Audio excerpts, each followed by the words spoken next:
Cool. All right, well, we'll get going. So yeah, welcome along. Today's session is about fuel poverty awareness and some basic energy advice. And it's obviously delivered by CSE, which is where I'm coming from, but it's as a part of the Thrive Renewables Community Benefit Programme, which we'll cover in a moment. This session's just over an hour, so hopefully we'll have plenty of time for questions. Yeah, if there's anything that's not working sort of tech-wise, please just let us know. If you can't see something or you can't hear something, yeah, please put that in the chat, or feel free to unmute yourself if there's anything urgent. Yeah, do let us know. So a little bit about CSE. I knew some of you might have heard of us before, but in case you hadn't, we're an energy charity. We're based in Bristol, but we do our work across the UK. And our work is really focused on tackling these kind of twin challenges of the climate crisis, but as well as the misery that's caused by cold homes. So we seek to share our knowledge and support others to tackle these two, significant challenges. And we're based across sort of 3 teams. So we have a home energy services team, and that's our largest team. And we'll hear from Claire a little bit later about what it's like to be an energy advisor and kind of the day-to-day of that. So yeah, our home energy services team are on the phones. They're talking with people who might be experiencing fuel poverty. They might be unable to pay their bills. They might be living in a damp and cold home. So our energy advisors are there to support them through that with access to finance, to grants, to schemes, and just sort of general support and signposting. We also have a communities team, which is the team that I work in. And we support other charities. I work a lot with schools, and we do a little bit more of the kind of outreach stuff about our work. And then we also have a research team who do lots of data analysis and kind of number crunching to kind of show a way that we can have an energy system that's greener, but that's fairer as well. So that really underpins a lot of our work. And yeah, we're kind of trying to change the way that people think and act around energy. And sort of what's kind of brought us here today is the Thrive Renewables Community Benefit Programme. And just to sum up kind of what that is, I know that some of you have been a part of that in the past. I know some of you have been recommended by other people to come along. So just a bit of background around that. It's been running since 2016, I believe. And it's funding for improvements for organisations or community spaces near Thrive Renewable sites. And it's funding for improvements for the energy efficiency of that building. So I've got some examples here of some of those improvements that have been made. So we've got some Keep Fit classes, we've got some yoga, we've got some insulation on some pipe work there that's making Eastside Community Trust's community space a lot warmer.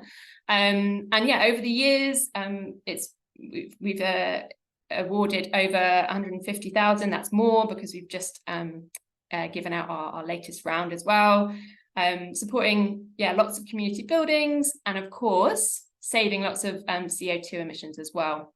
So Adrian will probably speak to this in a moment, but the programme is much about reducing emissions as it is about creating spaces for people to gather. We've had this increase in warm hubs over the energy crisis, so lots of the support has been toward that. But also, I'm sure everyone's aware, community spaces, our village halls or our churches are really important for social inclusion.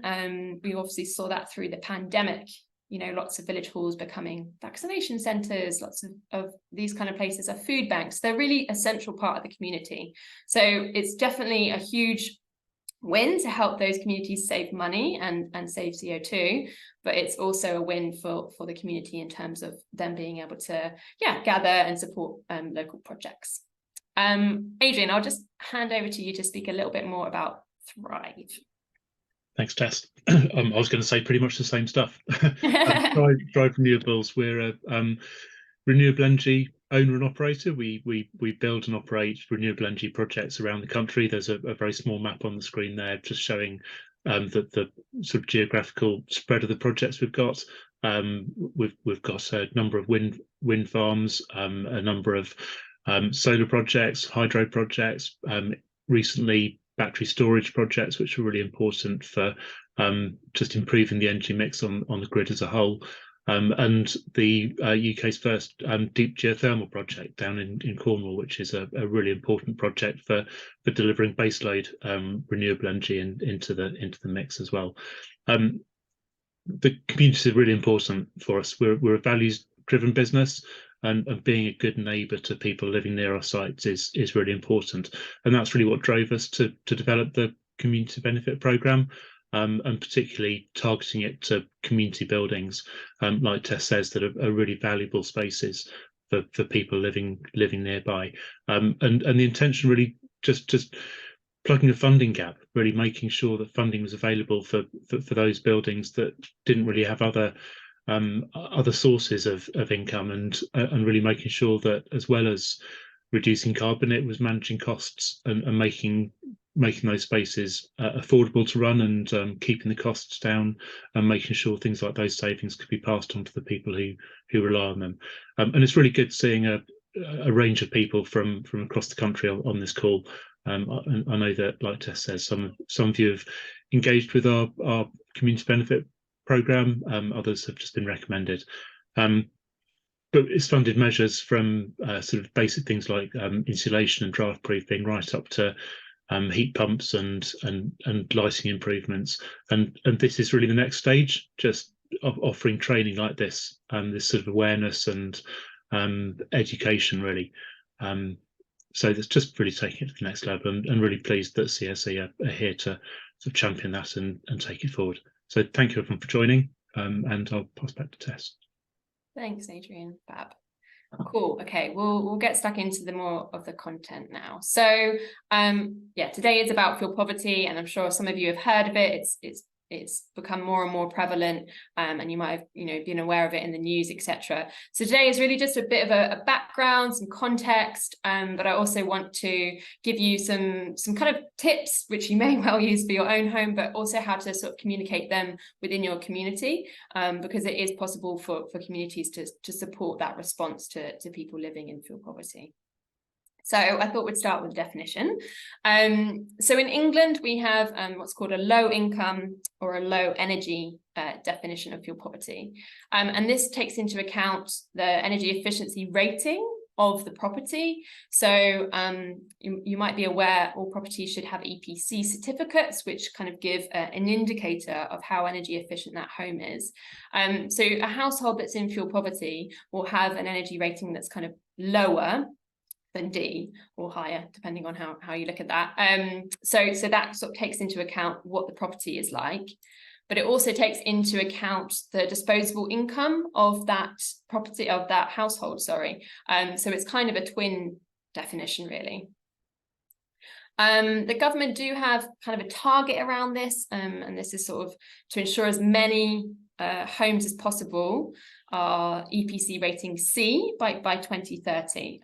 It's a huge task, and we'll come on to that in a moment, but I just wanted to give you some sort of definitions and some understanding of kind of what needs to happen around this. That's really quickly, there's a question in the chat about whether the slides are going to be shared, or whether absolutely, yes, rapidly. Slides will be shared. Great. And recording will be shared, so you're welcome to take notes, but you don't need to. Thank you, Adrian. So just it's slightly different in Scotland, and I don't think you necessarily need to know this, but I just wanted to ensure that we understood there's a slightly different way of defining fuel poverty in Scotland. So houses in Scotland are considered fuel poor if more than 10% of their net income is required to pay for reasonable fuel needs, after sort of housing costs, etc., have been deducted. So yeah, it can be interesting, and there's lots of papers around there out there about how we define what fuel poverty is, but essentially it means living in a cold home and unable to pay your bills. So kind of moving away from what those definitions are, what does that actually mean? So it means being cold in your home. It means having a home that's difficult to keep warm, and that could be because of poor construction. It means worrying about your bills and having to make some really difficult decisions, horrible decisions, between heating and eating. And it also means being physically and mentally unwell. So living in a damp and cold home has huge impacts on our respiratory health. And yes, it's becoming, unfortunately, more and more prevalent. So the National Energy Action Charity, which CSC work with on a number of projects, are estimating, that this sort of amount of households that are increasing with fuel poverty is going up and up. So last year it was around 6.7 million, and it's sort of expected that 7.5 million this year. So yeah, it is a huge issue for our society. And it has a huge impact on our health. So yeah, cold weather can really start to impact on things like our respiratory systems. It can increase the incidence of sort of heart attacks and strokes. I think it's an indoor temperature of about 12 degrees or less ends up causing constriction in the blood vessels, and this can lead to sort of clots, etc. It makes problems like asthma or bronchitis, pneumonia, that's particularly prevalent in older populations, more prevalent. But as well as impacting on people who might have falls or might have injuries. It affects your mobility, so that affects your kind of ability to get better as well. And there's a huge impact on people's mental and social well-being as well. So it's associated with mental health problems like depression and anxiety, and it really stops people's kind of ability to go about their daily lives. And that also comes with a cost, unsurprisingly. So it's estimated that the cost to the NHS can be, well over $1 billion a year. And these are kind of avoidable things. If someone is able to live in a warm home, their chance of experiencing these health issues is just so much less. So it's really something that, we need to invest in, we need to think about, because it has so many knock-on effects for our physical and our mental well-being as well. So what does that look like across England? I've got a map of Scotland in a moment, but this map has been put together by the End Fuel Poverty Coalition, of which CSC are a partner. It's a little bit out of date, it's from 2021, but it shows the level of fuel poverty across England, and this combines fuel poverty figures, but as well data on energy efficiency in homes. And I just think it's quite interesting because it's not kind of always clear cut with fuel poverty as to rural or urban or north or south. It's, it's quite a complex problem, and it requires a lot acting on kind of all levels, really. So yeah, you're very welcome we can send more information out about this particular map in the follow-up email. You can look up your county, and you can then understand what percentage of households in your county are living in fuel poverty. So you're very welcome to sort of do further research on that.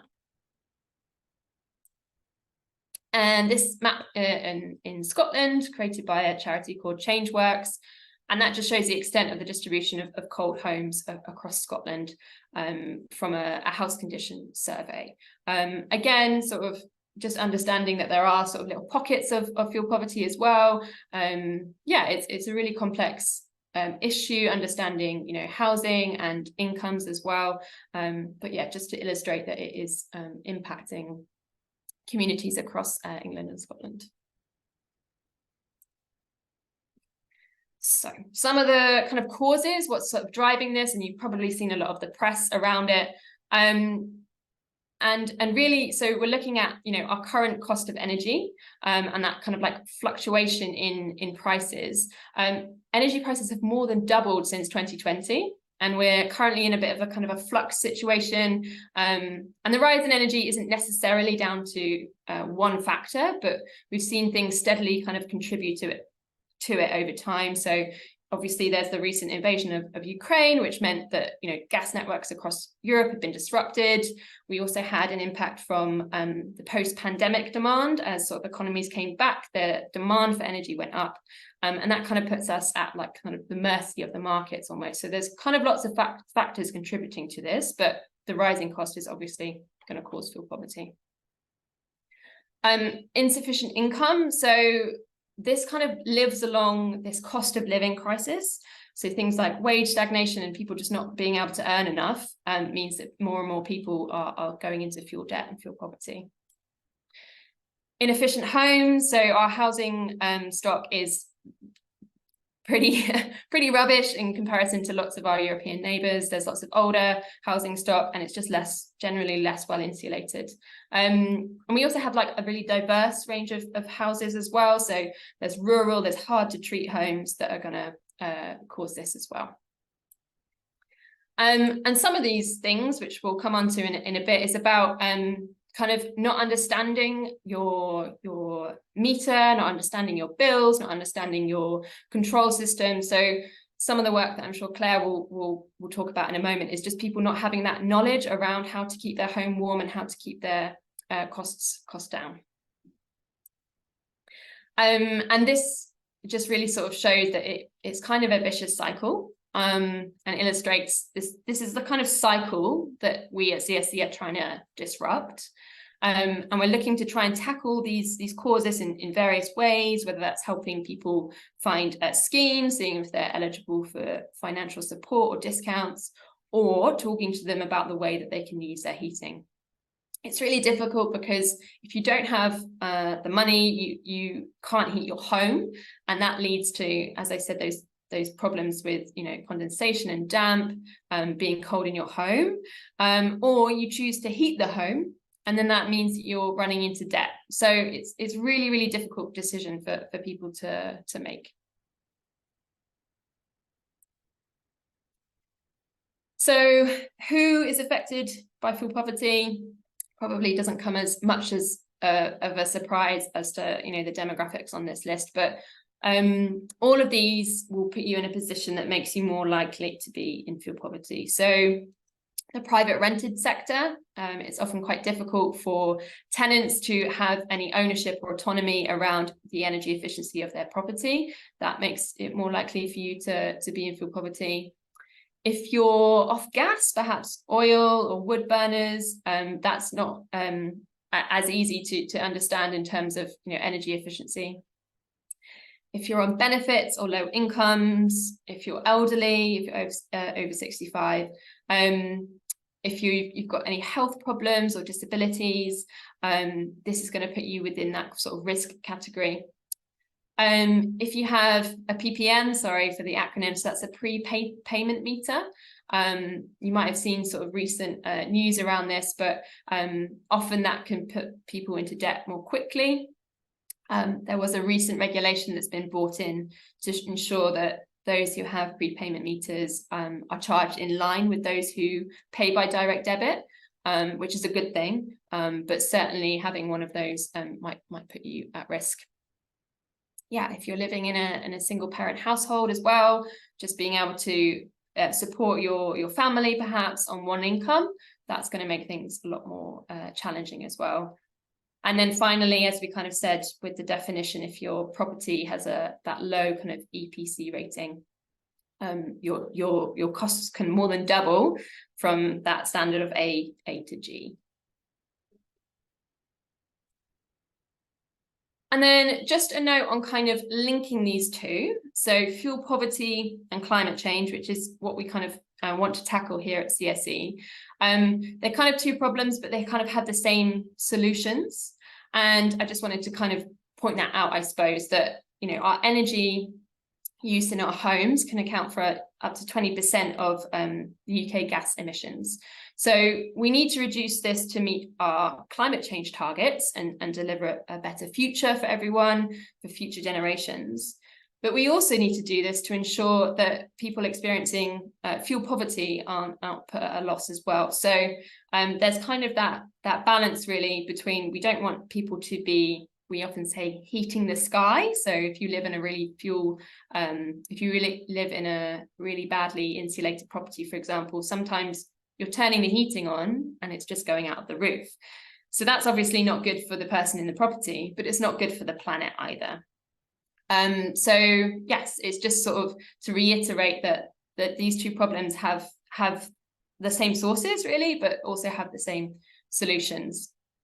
With the Climate Change Committee saying that, you know, insulation plus renewable power is the way out of our energy crisis, and our sort of fixation on fossil fuels is kind of exacerbating that.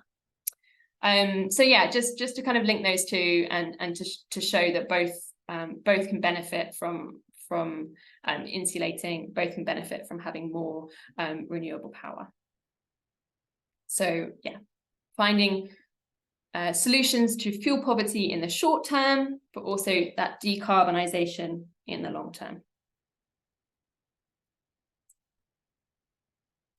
So how do we support people who experience fuel poverty? So what kind of help can we give, and how does that kind of work? And Claire will speak a little bit more about what she does. But principally, if someone is experiencing fuel poverty, they're unable to heat their home, they're unable to pay their bills, they need to get in touch with an advice organisation. Obviously, CSE is more based in the Southwest, but there are lots of organisations over the country, which I'll come on to in a moment. But that advice organisation can work with that person to understand why their fuel bills are so high, what financial discounts they might be getting, any behavioural changes that they can make. So principally, it's an advice organisation that can help. But there's also a role within the community. So sometimes there are kind of local initiatives around fuel poverty. So there's an initiative that we've run and supported other groups with around being an energy champion.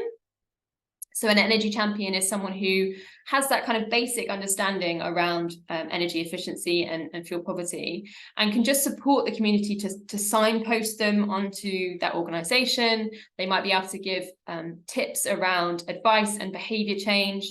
They might be able to give some advice on the property. You don't need to be kind of an expert on this, but it's just to illustrate that the more knowledge that is kind of amongst the community around this, the more people will probably be likely to get in touch with an advice organisation. So a bit more on what that kind of community's role is. And yeah, as I said, you don't need to be a specialist around this. Signposting is really, really valuable and really, really important in many ways. Initially, because somebody is hopefully going to get that really tailored and focused advice. But it also dispels this kind of stigma around asking for advice, which is probably quite high in our society. People generally don't like asking for advice. There's a bit of pride around that. So the more you can kind of talk about this in your roles, whether that's in your community building, or I know that there are a number of kind of voluntary or charity-based organisations on the call, the more you can make it kind of known and the more you can talk about it, the more people are likely to be like, okay, you know what, maybe I do need support, or actually my sister, brother, aunt, they're experiencing these things. I might, you know, give them some advice about where to go. And understanding what advice agencies do, like CSE or like the many organisations across the UK, might support that person to know what's going to happen when they make that call or they send that email. So yeah, just to say a community's role, you don't have to be a specialist, you don't need to be, you know, have any specific training, you just need to have that kind of basic broader understanding of this kind of energy advice kind of sector. So with that, I'm going to hand over to Claire, who is an energy advisor, and she's going to speak a bit about kind of what she does in her day-to-day role. And she's got a couple of really nice case studies that illustrate how she's helped someone who is living in fuel poverty. Hi everyone, my name's Claire. Yeah, so I'm an energy advisor here at CSE, and I've been working here, I think, coming up to a year now, and yeah, definitely love the role. So yeah, we work on quite a wide variety of projects, mainly covering the Southwest, but there are opportunities to do other parts of the UK. So what do I do? So predominantly, I am in the Wiltshire Swindon area because that's one of the projects that I'm on.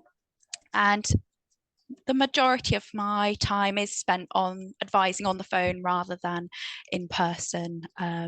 So yeah, it's mainly over the phone, and there are opportunities for events. I've done a couple in West Berkshire, for example, and in and around Bristol as well, but it's mainly either over the phone or also by email as well, because sometimes people find that easier than talking over the phone. So this advice can come in sort of several forms, and we speak to a wide variety of people. It's all ages, all areas, all races and nationalities. There's quite a few use English isn't their first language as well, so that's quite a good opportunity for us to sort of expand the way we talk to people, and finding out what's easiest for people. We also use a service called Language Line as well to use a translator to speak and advise with those people as well. Okay, so one of our biggest projects in HES is the advice line. So that's us energy advisors, and we have a free 0800 number that people can ring at certain times of the day and week. So at the moment we're open 10 till 4 Monday to Friday, but in the winter we have extended hours because we tend to be a little bit busier during that time as well. So it's a free number that people can ring and speak to either myself or one of the other energy advisors to have free and impartial energy advice about whatever issue they may be having. So you can see here that our sort of most common areas tend to be around energy bills, and either people have got a confusing bill or they've got a letter from their energy supplier saying you need to pay off this amount by this number, or they have issues with their meters, for example. Sometimes there's quite a few issues that the meter isn't working, or that they haven't been taking meter readings, and so they've been billed an estimate. So that's happens quite a lot. We also sort of advise on debt. That has been quite an increasing problem over the last year or two because of the energy crisis, and all this, also just the general cost of living crisis as well, because a lot of people that we speak to, it isn't just energy debt now, it does tend to be more aspects of their life. It's not just the energy bills, it's all of their bills that they're beginning to struggle with.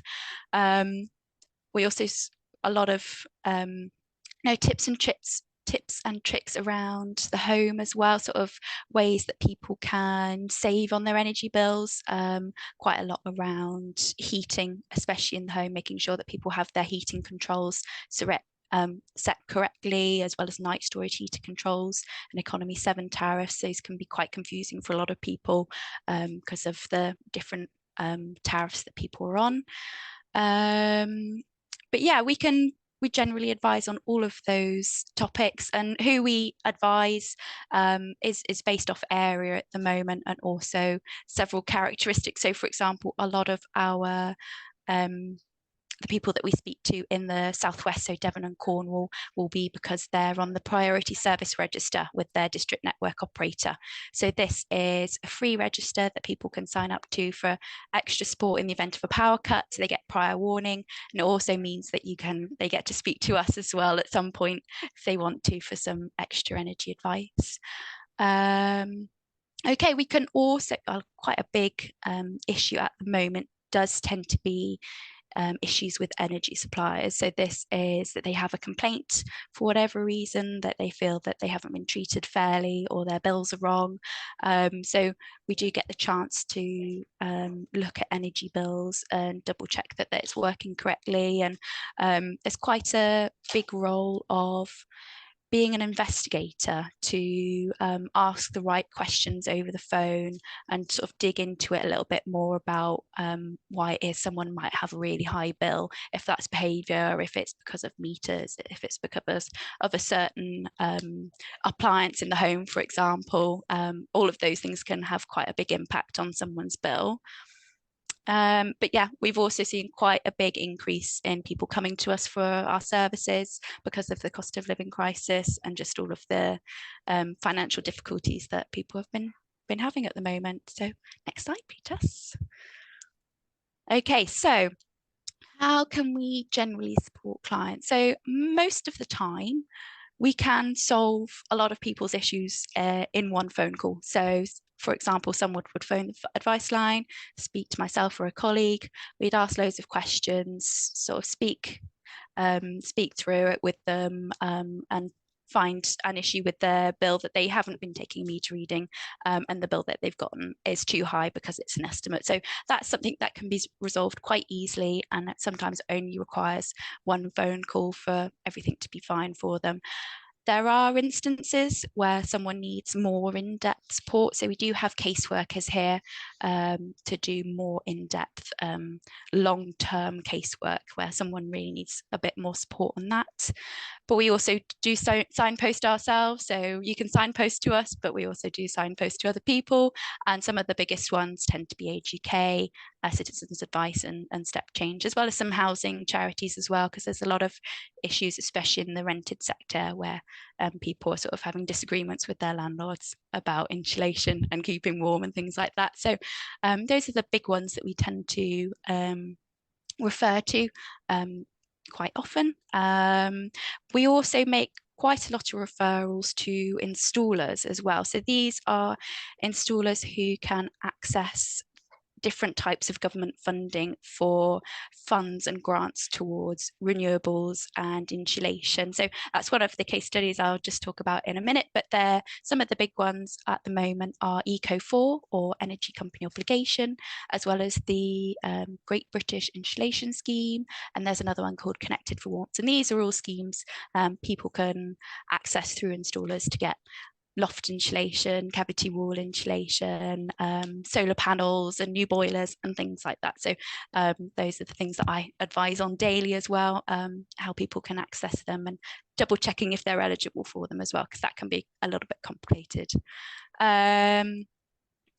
Okay, so a case study of a sort of not generic, but I'd say a regular call that I have on the advice line and all of my other projects as well is Miss G. So she had called our advice line a couple of months ago and spoke to myself over the phone.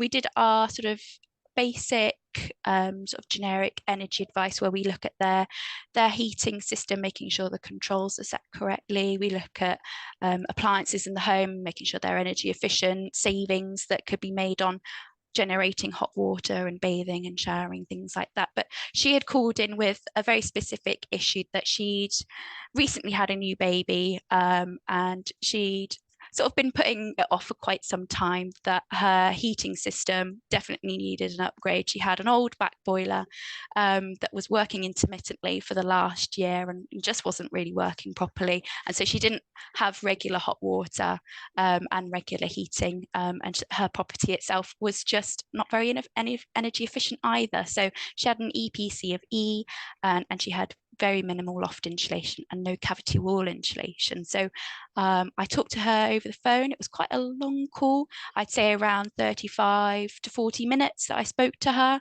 and just investigated her sort of personal circumstances, which is the eligibility criteria for these schemes. And she was eligible for this Eco4 funding. So I made a referral to an installer who would then contact her at a later date to double check that everything was okay and see if they could access the funding for her. We also discussed quite a bit in length her sort of financial situation at the moment, because at that time she'd obviously recently gone on maternity leave, and her income had reduced. I think it was half since she'd gone on maternity leave, so she was definitely struggling. So I advised on other schemes that she might have been eligible for. So one for her was the NHS scheme called Healthy Start, which is specifically for pregnant mums and young mums with young babies, which is a bit of extra money each week for vitamins and milk. So she was eligible for that, and I helped to sign her up, and also posted her to one of our local schemes in the Wiltshire area, which is called the Household Support Grant, which at the moment is either prepayment meter vouchers or food shopping vouchers for people on means tested benefits and low income. So she managed to get those, woohoo, and got some food shopping vouchers that she could spend on her weekly shopping and just help with the bills. So we don't usually get sort of feedback from people. We sort of advise all these things and sign them, post them on. And usually we don't hear back from people, but she did email me about 2 months after I'd spoken to her, and she had sent me this lovely email that I thought I would share with you all, just saying thanks for all the help, and that actually the installer had gotten back to her and she was able to get a new boiler fitted, as well as the loft insulation and the cavity wall insulation, completely free. So she didn't have to pay anything for those things. So she now has lovely hot water, the heating's on, it's nice and warm and toasty, and she had the food shopping vouchers as well alongside that to sort of pave the way a little bit and help pay the bills this winter. So yeah. What else? Yeah, that's it from me. Is there any questions from anyone? Yeah, do let us know if you've got any questions for Claire, either in the chat or feel free to unmute.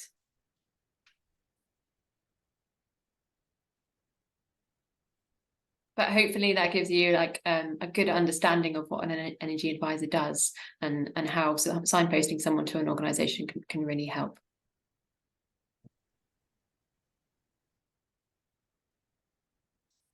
Any questions? Feel free to save them to the end. But yeah, that's all right. Claire will be. Yeah, it sounds like it's really a case-by-case basis. There's not a sort of here's the fix. It's really a case of just identifying people who are in fuel poverty, people who are struggling, and then really looking at the individual circumstances and what can be done to help. No, that is exactly the case, Adrian. It's also such a wide variety of people that when you do pick up the phone, you have no idea who's on the other line, on the other side of that line, and what issue they're going to have. Because sometimes it really is an easy fix, but sometimes it's one of those cases that can take sort of multiple calls to figure out, and caseworker's been working on it for a year. So there's such a wide variety of topics, from insulation to benefits and money, and it can include everything, and every situation is different, so it's no case is the same, for sure. Thanks, Claire. And yeah, just a few thanks in the chats for your bit there. Cool. Okay, well, yeah, we'll move on. But yeah, it's just really just to illustrate how someone can get help. Like Claire said, the breadth that's kind of out there, it can be really daunting even to know where to start with the energy efficiency in your home. So being able to speak to someone who can just sort of clear that kind of muddy water almost can have a really big impact, especially on someone who's just had a new baby. Okay. So this is what we kind of use as some sort of questions around how would you know if someone's in fuel poverty. I mean, sometimes people might just tell you, but often, as we said, there's kind of a stigma around this kind of thing. So you might be able to, in your community role, in your voluntary role, in your kind of social role, you might be able to kind of listen out for triggers. So some people say things like, I don't understand that thing on the wall, and that often refers to the control panel about how to work the heating. They might say, oh, I keep getting lots of letters, but I don't really read them, because they're sort of quite scared to open those envelopes. They might just complain that their house is cold all the time. And as a British society, we complain about the weather a lot, but you might just sort of understand a little bit more about, okay, are they really complaining about that a lot? Is it impacting their daily life? These are kind of the things that you might kind of hear or have in a conversation. What you might notice, so you might notice an increase in coughs or colds that household has. I do quite a lot of work with schools, and we're training teachers up on how to spot these kind of things within their classrooms and supporting them to be able to signpost those families onto advisors as well. So if you're noticing that people are getting sicker and more often, that might be an indicator that they're living in a cold home. If you do go into somebody's property for whatever reason, you might see sort of damp, mold, condensation, and that obviously has a huge impact on just living in a moldy home. Is just really horrible for people, but it has that impact on your respiratory health as well. You might kind of understand what kind of heating they have. So I said earlier about people being off gas. Sometimes that's a bit more difficult to control in terms of keeping yourself warm. Are they only using one room? So sometimes people quite sort of understandably will just want to heat one room because their costs are so high. So are they spending most of the time in, often it's the living room? That might be another indicator. And just some of the things that you can ask. So, you know, are you comfortable with your heating controls? You know, they might say yes, they might say, I don't know what that is, or I don't know how to work it. Do you worry about, you know, how are things going with your heating costs and other essentials? You know, do you know how much energy costs you have a week or a month? Some people have like no idea about that kind of budgeting aspect. So it might be something to sort of we call being professionally curious about. And I know you come from lots of different roles and sort of voluntary things, but it's just really being able to sort of understand the context of that within whatever kind of, you know, work or voluntary work you do. So I'm just going to give you some sort of basic energy advice that you're kind of, you know, welcome to give and might be useful for yourself, but also within your communities. And this is around behavior. So this is, you know, what Claire would do on a more in-depth level. But you're very welcome to share this fact sheet we have, which is called What Uses What, the wonderful pun. And it sort of details, okay, how much are these appliances using? And it's really quite interesting for people to understand a bit more about, you know, their washing machine or their dishwasher or whatever, and then they can start to make those kind of changes. And you know, these are just some sort of averages, but just sort of some behaviors around, you know, closing your curtains, using thicker curtains that can save you £30 a year. Using a smart meter or an energy monitor to track your usage can save you up to hundreds of pounds. Keeping showers to a minimum where possible, using sort of the eco settings on washing machines or dishwashers, you know, making sure you as much as possible can dry clothes outside rather than using a tumble dryer. If you can kind of communicate these kind of little tweaks that people can make, and we all have our habits, if you can kind of communicate around, you know, this could really save you some money, that fact can be really motivating for people. It also brings in that kind of autonomy around using your energy use as well. So I can actually make a difference, because sometimes it can be a real kind of barrier to people just thinking, well, you know, my energy bills are just my energy bills and that's that. But if you can encourage them to make those little tweaks in their lifestyle, they might actually save some money and they might feel a bit more confident about running their home as well. And then this is just sort of putting into perspective an average household. The heating and the water is where we kind of spend most of our money, if you like. So one of the best things that people can do, and hopefully you'll be able to support people to sort of interrogate a little bit, is understanding your heating controls. So trying to schedule them around your kind of pattern of use, so what you're doing in that day, when you're going out. When does the house wake up? When do people wash or bathe? That's going to make a really big difference, being able to sort of tailor your controls around that. And we have this fact sheet here, which is on central heating controls. All our fact sheets are sort of written in plain English as much as possible, lots of pictures, you know, they're quite sort of user friendly. So if you did want to use these, they're all available on our website, free to download, print off, etc. And yeah, that can help people understand, you know, how to use their home in a more energy efficient way.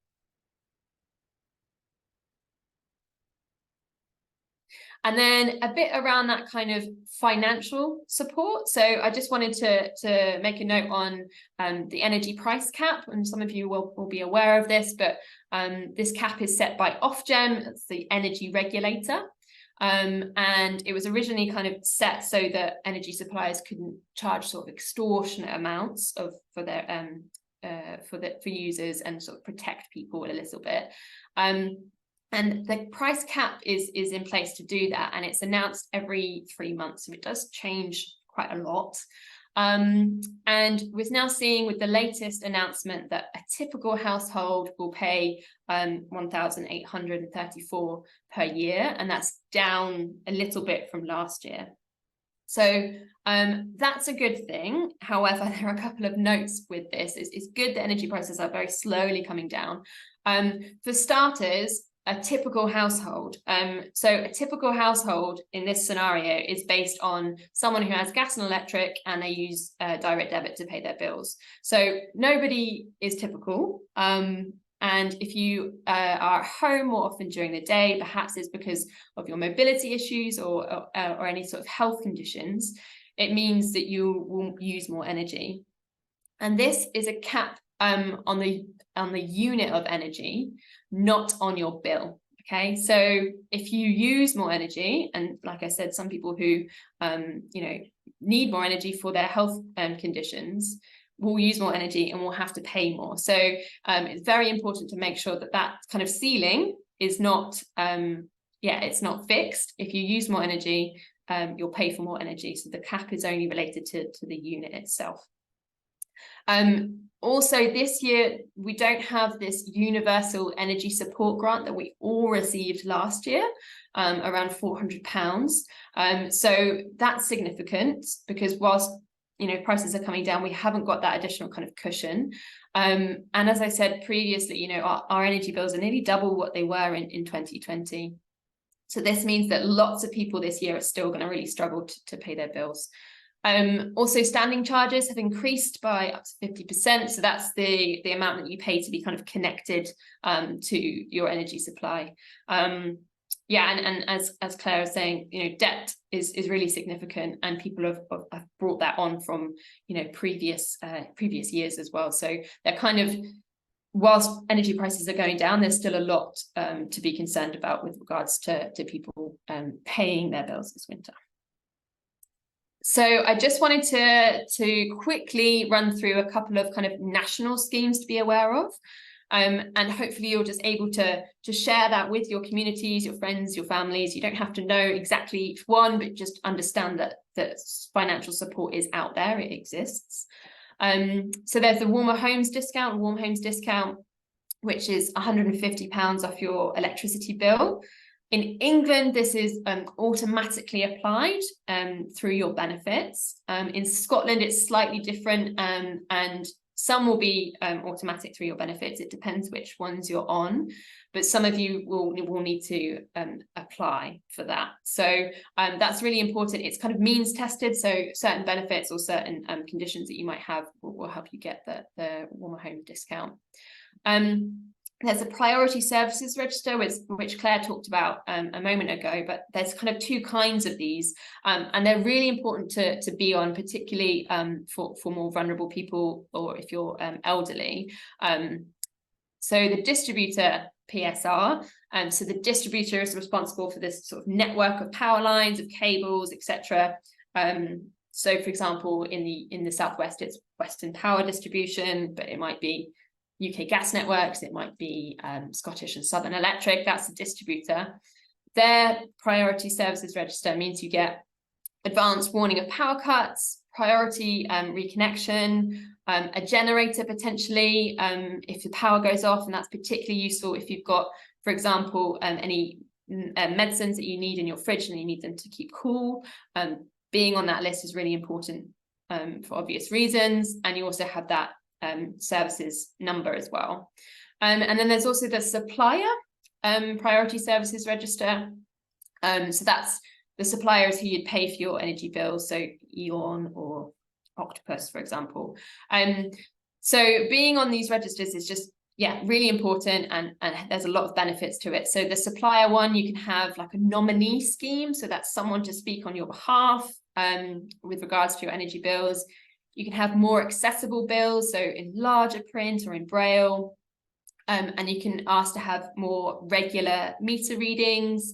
You can have more lenient payment plans. So I'd really advise, if you know of anyone who would be eligible to be on those registers, to get them signed up. So eligibility is based there, they vary with each supplier or distributor, but they're broadly sort of age related, health related, and sort of means related. So just to note that they exist. And Tess, can an energy advisor at CSE act as a nominee on that supplier PSR? Yes, I believe so. Is that right, Claire? Probably not an energy advisor, but a caseworker definitely could. Lots of cases do tend to have been involved around sort of energy supplier issues, and once people are signed up, you can then be nominated as the point of contact. So instead of the client, any supplier speaks to the caseworker instead, and all the documents go through that route. Yeah. Thanks, Claire. And also these two registers speak to each other, so if you're on one, you're often given the option to go on the other one, so that's just sort of quite administratively efficient. There's a water PSR. I know this isn't strictly energy, but it's it's bills, and so most companies will have a similar support scheme for your water bills, particularly people with disabilities who might have increased sort of water use. There's other sort of payments to be aware of. So there's a winter fuel payment for pensioners. There's an alternative fuels support as well if you're off gas. And Claire talked about the household support grant. That's distributed locally by different councils, but it can help with things like food and other essentials. So if you do want to understand a bit more about that, you'd have to go and look up which council you're in to understand how it's being distributed.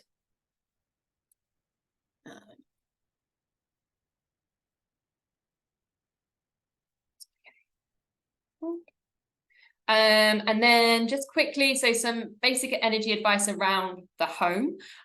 So obviously I said before, we need to do lots of retrofit to our homes, but this isn't always possible in terms of sort of time and money, in terms of sort of big scale things. But you can do some sort of basic draft proofing, sealing windows, some sort of basic DIY. We have a fact sheet on how you can do this and how you can support others to do this. And it just makes homes feel warmer. If you live in a drafty property, it's obviously colder, but it doesn't feel nice to have a draft going through your rooms. A couple of tips around condensation and mold. So just making sure you kind of keep furniture away from walls, allowing air to circulate. See if you can cleaning off mold as much as possible and drying clothes outside. Other measures, making sure you've got low energy lighting in. You can get reflective radiator panels as well, which go behind the radiator and just help to emit that heat. And you can also seek to have more energy efficient appliances. So these are kind of other tips that you can give to people generally, and that kind of DIY stuff is available at a relatively low cost. From lots of DIY places as well. And then I just wanted to say sort of a word on kind of energy saving in an energy crisis. We're at this position where sometimes, unfortunately, people just can't turn their heating on, and that's incredibly dire. And what the kind of advice is just to heat one room if you can. Try and keep moving as much as possible. You can get a heated throw or a blanket, which I think is as little as 2p, to run and to keep you warm. Making sure you're layering up, having hot food and drinking that throughout the day will keep you warm as well. So it's unfortunate that we have to give this advice, but if someone really has no choice, these are kind of the things that we kind of have to say to people to make sure that they keep well.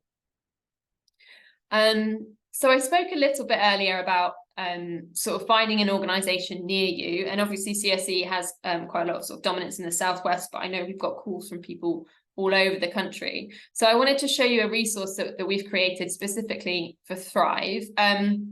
This is just a screenshot, but what we've got here is we've got the postcode of the Thrive site, so across England and Scotland. And then we've also got a list of the organisations that exist in that area. And we've got the links to their websites and a bit of a description about what they do. So whether that's energy advice, whether that's helping people with more measures around sort of insulation or retrofit, etc. So this will be shared on our website. That's our project page for the Thrive grant.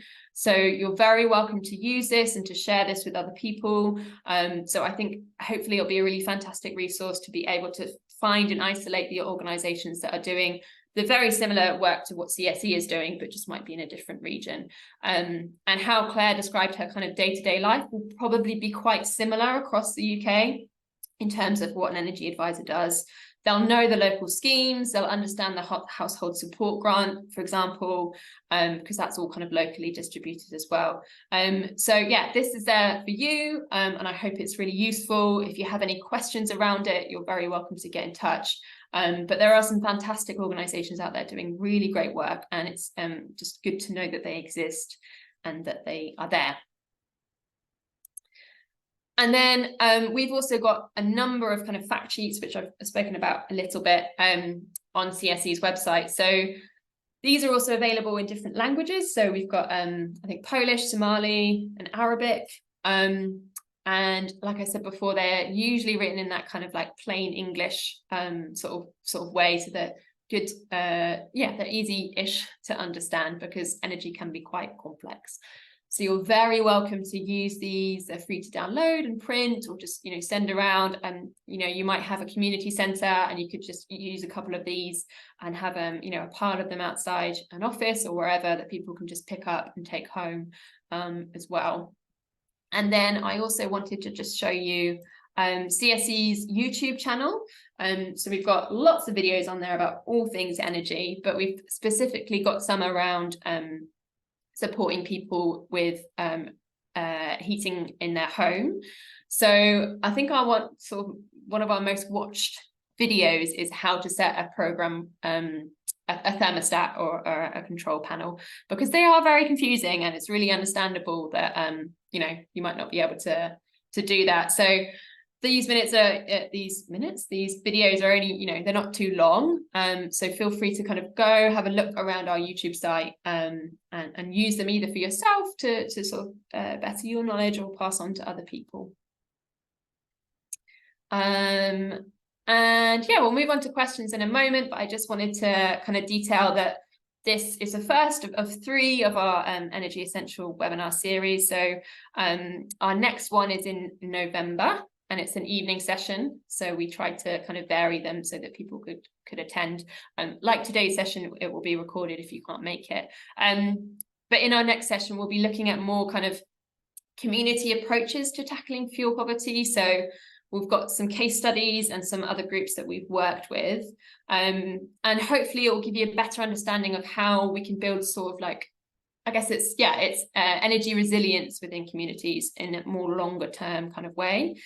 So hopefully it'll be really interesting. My colleague Amy is going to join us, who's got lots of experience around community level initiatives on this. Yeah, so sign up to that. We'll do an email after this and make sure you've got all the links and for that.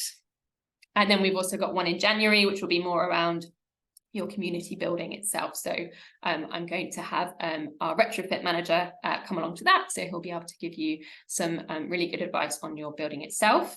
And we hope that some of the Thrive grantees will be able to demonstrate what they've done with their community buildings by that point as well.